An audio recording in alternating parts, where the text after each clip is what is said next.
Ikhwatal iman, Ramadan sudah berada pada puncaknya. Bulan suci ini akan mencapai klimaksnya. Dan Lailatul Qadar sebagai destinasi terakhir sudah berada di ambang mata. Maka sudah sepatutnya kita mengakhirinya dengan medali takwa. Betapa banyak orang yang dianugerahi Allah menjumpai 10 hari terakhir, namun mereka tidak mendapati apapun. Banyak orang yang cuit sana, cuit sini, berkata ingin mendapatkan Lailatul Qadar. Akan tetapi, mereka menjalani babak pamungkas pertandingan Ramadan ini dengan penuh kehampaan.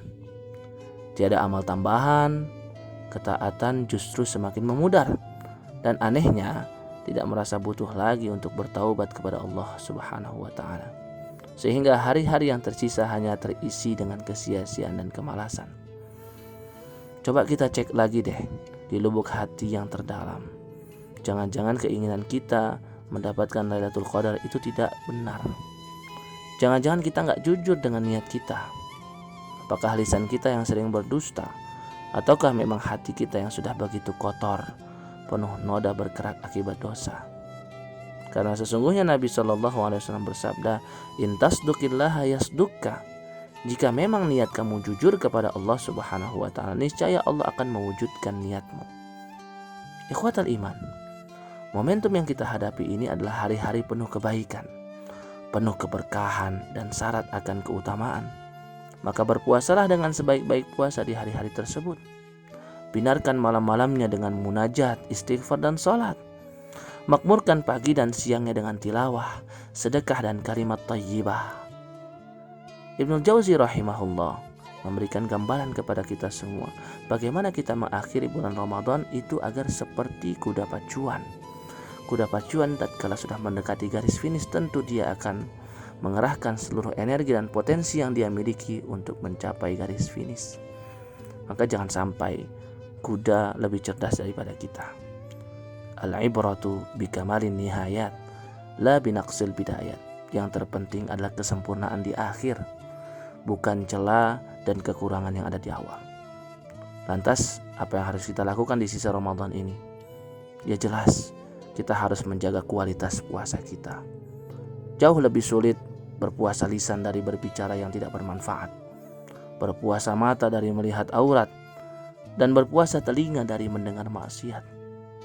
Inilah yang disampaikan oleh Jabir radhiyallahu ta'ala anhu, "Idza sumta falyasum sam'uka wa basaruka wa lisanuka 'anil kadhibi wal ma'athim." Jika kamu berpuasa, maka puasakan juga pendengaranmu, penglihatanmu, dan juga lisanmu dari ucapan dusta dan dosa. Apalagi yang bisa kita lakukan?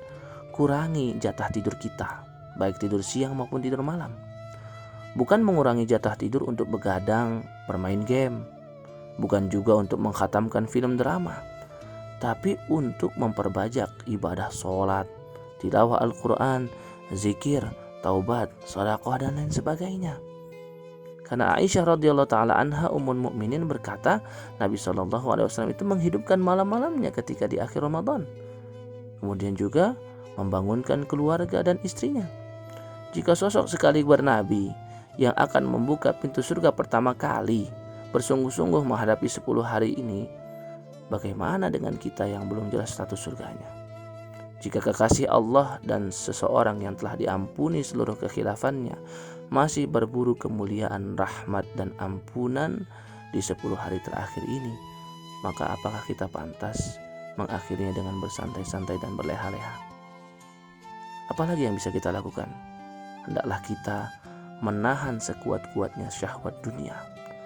Keterikatan hati kita pada dunia itulah yang menyebabkan kita galvok di injury time, gagal fokus. Karena ibadah itu keterikatan hati kepada ilahi, maka gak selaras kalau hati kita ditautkan dengan duniawi. Dalam hadis riwayat Imam Muslim, Abu Hurairah radhiyallahu ta'ala anha menceritakan Nabi SAW bersabda, "Ad-dunya sijnul mu'min wa jannatul kafir." Dunia adalah penjara bagi seorang mukmin dan surga bagi orang kafir. Yakinlah akhirat itu jauh lebih baik dan kekal. Bukankah kita sering membaca ayat-ayat ini di dalam salat kita? Walal akhiratu khairun laka minal ula. dan sungguh akhirat itu lebih baik bagimu dibandingkan kehidupan yang awal.